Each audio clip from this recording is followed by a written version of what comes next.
This morning on The Dish, pizza may seem like a simple food composed of just a few ingredients, but what they are and how they're handled can make the difference between the everyday and the extraordinary.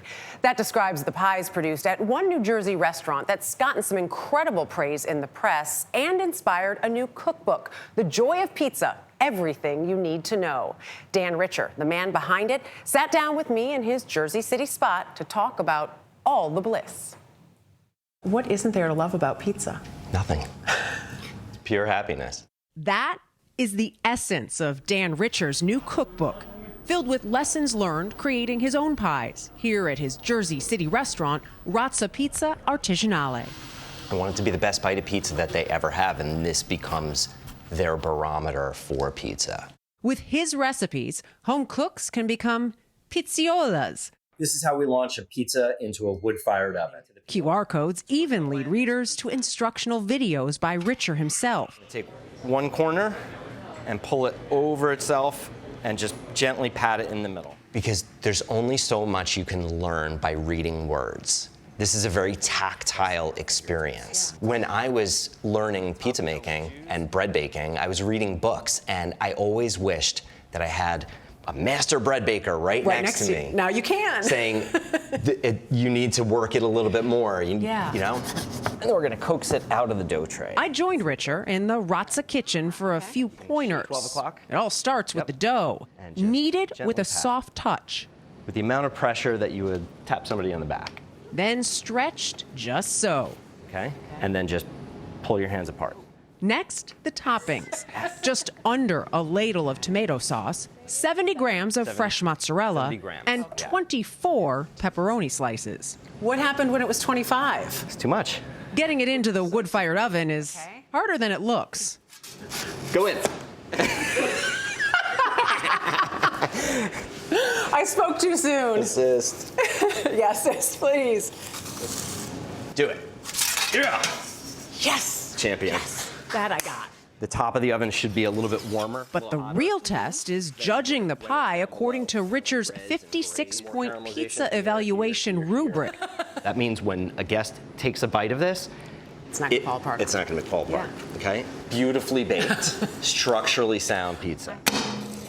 And the flavors of fermentation should be real floral and complex. That's really good. Yeah. You crushed it. Richer's pizza obsession had a bittersweet beginning. It started during a post-college graduation trip to Italy. I tasted this food that was so fantastic and better than any pizza or pasta that I've ever tasted. So you come back from Italy and it's like everything is opened up, your taste buds, everything. Opened up, but also closing down. As soon as I got back, my mom was very sick, and I remember crying on the airplane home because I was just off this adventure, and I knew that it wasn't going to end well. Robin Richer died of cancer in 2002. Richer says he got through his grief by channeling his mom's work ethic as he attempted to recreate the tomato sauce he tasted in Italy. So I made batch after batch after batch, and I started visiting farmers markets to buy the ingredients. And that's where it just all clicked. It's the ingredients. It really comes down to ingredients and technique.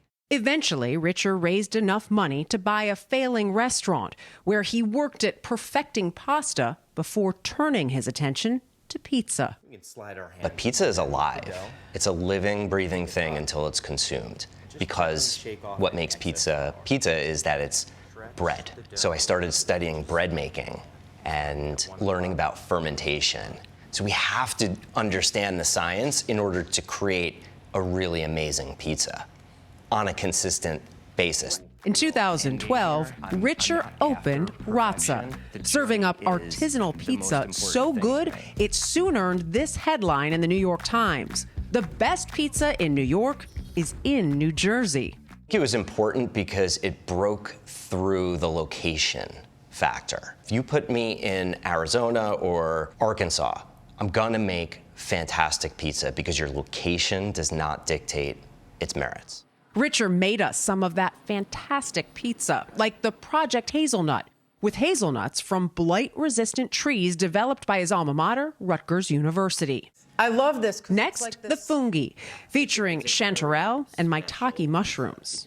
We have a forager that we work with. He just brings us a certain quantity of mushrooms, whatever is the best. Bravo, Dan, by Isn't the way, that on good? these. Oh, my God.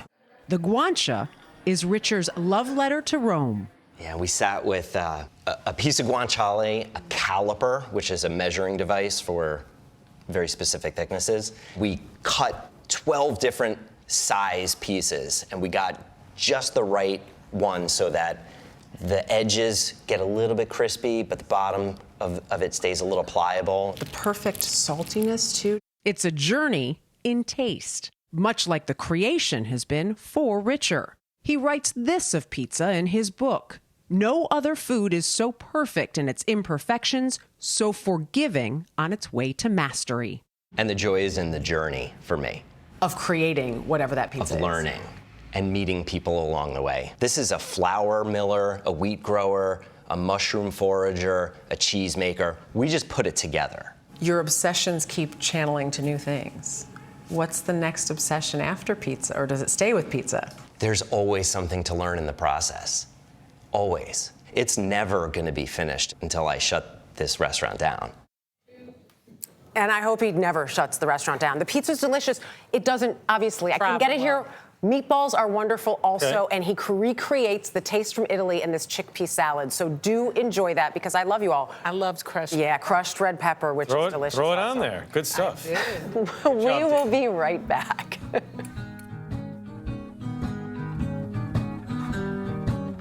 This lazy living, yeah, it sure tastes good.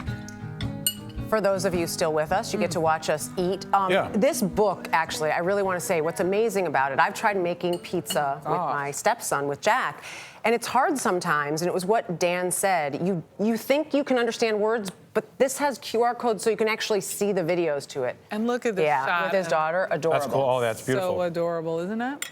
Oh, look, signed book. Signed book for all of you. Oh, wow, Dana, thank you. You know, also one thing at his pizzeria, and I know a lot of places do this, but it's really about local ingredients for him as often as he can.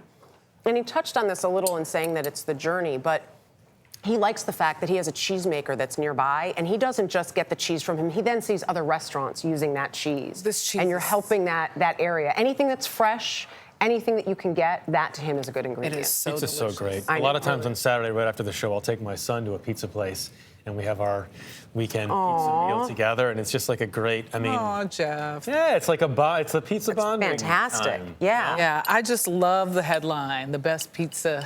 I know. Did you throw the red pepper in the chickpeas? Nice. Wow. All right. The best pizza in New York is in New Jersey. New Jersey. So we have to take a trip there because I couldn't bring it and it wouldn't be fresh enough Can for we you. finally take a trip? Can we Can we what talk is this? more with more food in our mouths? And It's just so good for everybody. let's officially clink. Oh, yeah. And Cheers. say a cheers to Cheers. DJ. Oh, yeah, happy birthday. Happy Thank birthday, you. my I doll. think I One can day maybe belated, but clink yeah. across to you. Yeah. Come over here. Thank you. Just throw the glasses at each other so you can clink. We will be right back. Stick around.